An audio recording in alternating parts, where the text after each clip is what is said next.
Okay mga kababayan, Chris Ulo po at welcome po rito sa ating YouTube channel. Okay mga kababayan, medyo muna tayo, medyo laylo muna tayo sa usaping BP Inday Sara Duterte. At Digong kasi nakakaumay na rin no? Butik umaga pusit, tanghali na topic, Digong. After lunch, pusit. Hapon, Digong. Dinner, pusit. Gabi. Pag-usapan naman ho natin mga kababayan, makaka-analyze. Ito hong si Senador Bato de la Rosa na kung saan nagpapapansin ho yata mga kababayan, para bang ang dating teka senatorial campaign ngayon, parang natatabunan ako, mukhang di na ako napapag-usapan, mukhang di na ako natatapik ng mga vlogger. Teka, magpapansin niya ako. Ay siguro sa isip niya, alam niyo naman sa politics, parang showbiz, good or bad, still publicity. Nakaw. Putik, Senador Bato de la Rosa. Alam mo, yung sana kita itapik, nananawa na rin ako sa'yo Ang gusto ko laging itapik mo, gusto ko sana laging itapik yung mahal na mahal mo, syempre si BP Inday Sara. Alam ko naman love na love mo yan dahil anak na Digong yan, di ba? Syempre parang kapatid na turing mo dyan, di ba? At madalas gusto kong itapik yung biyanan mo, si Digong. Ay, biyanan mo si Digong. Ano ba biyanan si Digong? Ano ba pinagsasabi ko? Sorry po, nagkamali. Kaya hindi ko na may edit to, wala akong time, sobrang busy. Hindi ko sinabing biyanan ni Bato de la Rosa si Digong. Ang ibig ko sabihin, si Tatay Digong niya. Syempre parang tatay na turing niya dyan biyanan tuloy na sabi ko. Sorry po. Di ba? Ito mga kababayan pag-usapan ho natin ito si Senador Bato de la Rosa na kung saan gumawa ho ng speech niya sa isang campaign, ewan ko, campaign ano ba to? Basta nangangampanya yata siya dyan or sabi natin nangangampanya na rin or naimbitahan sa isang event na magsalita na kung saan, nako, binanggit ho na naman yung ICC tsaka warat at ito yata ang plano. Pag ito yata ang plano niya, mukhang ito ang plano niya kapag pag dumating na yata ang warrant. Pakinggan nyo mga kababayan. Kasi parang maiiyak ka na. Tuloy natin.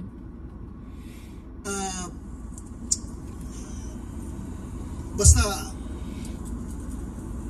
ako kahit anong sabi nila kahit anong pananakot nila na ICC ko dahil sa war on drugs, kahit alam na natin na wala talagang jurisdiction ng ICC dito sa ating bansa dahil hindi na tayo teka na naman ayan na naman tayo, Senador Bato de la Rosa kaya hindi tayo nagkakasundo-sundo kaya ka nariribat, kaya ka nadidibang ng mga BBM vlogger Kumpletuhin mo istorya.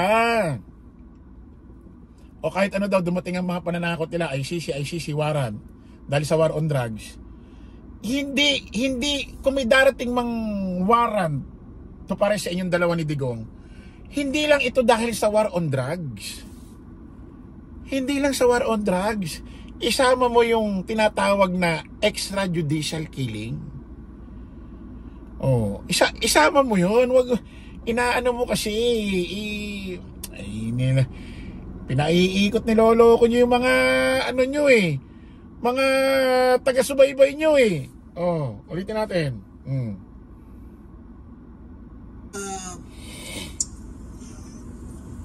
Basta ako kahit anong sabi nila kahit anong pananakot nila na ICC ko dahil sa war on drugs, kahit alam na natin na wala talagang jurisdiction ng ICC dito sa ating bansa dahil ayan na naman.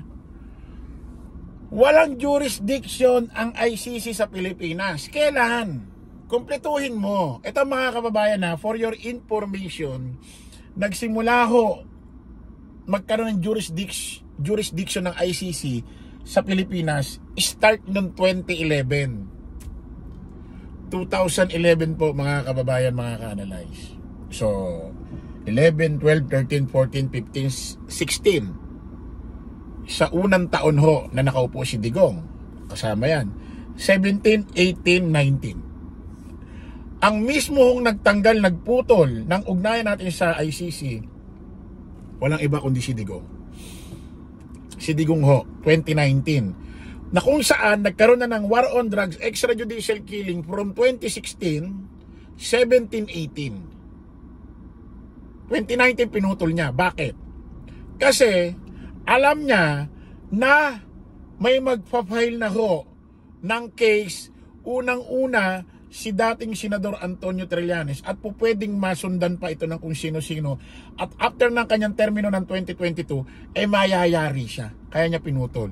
So ibig sabihin, wala man jurisdiction ng ICC sa atin. Natapos yan, nagsimula noong 2019, pero from 2016, 17, 18 gumagana ho yung jurisdiction ng ICC sa atin, na kung saan 16, 17, 18 nagkakaroon ho ng war on drugs extrajudicial killing sa programa ho ni Digong. So pinutol lang ho niya ito dahil ho sa sarili niyang interes, at pinutol niya yan para mapangalagaan niya ang kanyang sarili, ang kanyang bakuran after ng kanyang term. So ibig sabihin, naputol ho ang ugnayan natin sa ICC dahil ho kay Digong, dahil ho sa ginawa niya. Kumpletuhin mo, Senador Bato. Hindi na tayo membro, pinipilit pa rin nila na papasukin ang ICC.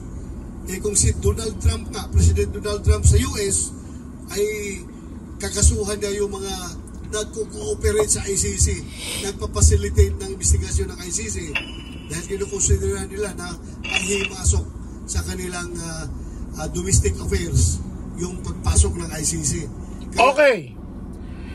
Hinahalin tulad niya ang mga decision making ni Donald Trump sa Amerika dito sa Pilipinas. Okay.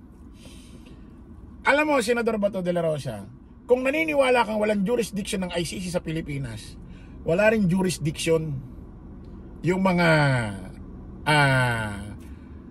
decision ni Trump sa decision ni Pangulong Bongbong Marcos. Presidente ng Pilipinas yun eh. Maaari niya talagang gawin yun kasi siya presidente. Ikaw ba ang presidente? Presidente ba si Digong?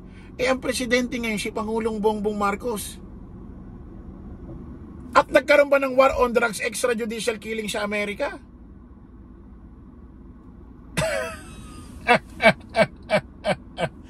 Ito mga kababayan, tandaan nyo itong sasabihin ko. Balikan nyo itong live na ito. Mukhang pag nagkaroon ng warrant itong mga grupo nila Digong, especially ito si Digong at ito si Senador Bato de la Rosa, mukhang tatakbo ito sa Amerika para magkaroon ng, may tawag dun yung hinihingi ni Tebes doon sa bansang pinagtaguan niya, at itong ginawa ni dating Mayor Mabilog nung tumakbo siya sa Amerika, na kung saan nagtago siya dahil sa administrasyon Duterte.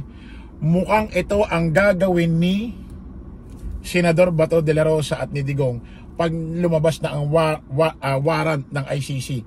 Doon po pwede silang magtago sa Amerika, na kung saan papangalagaan sila ni Trump dahil galit si Trump sa ICC.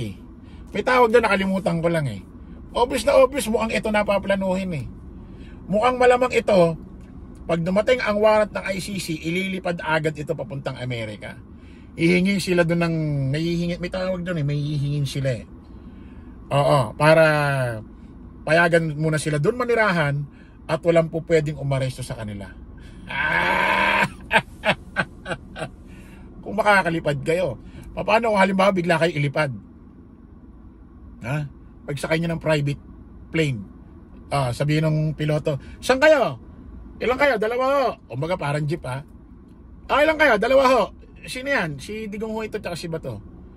Saan ba kayo? Sa Amerika magtatago. Gano'n. Tapos pagtingin na rin, driver si PBB. Kaya relax lang. Sa gagawin pagtatago, di nyo malaman kung sino ang driver. Baka imbis sa Amerika kayo dalhin, makaidiretso kayo sa Bucor, doon sa Muntinlupa. Ay, malamang yun ang gagawing style discarding yung mga yan eh. Kasi parang daw pa lang ng pananalita ni Senador Bato de la Rosa para bang dating pag dumating yung warrant ng ICC, mukhang hihingi ng tulong.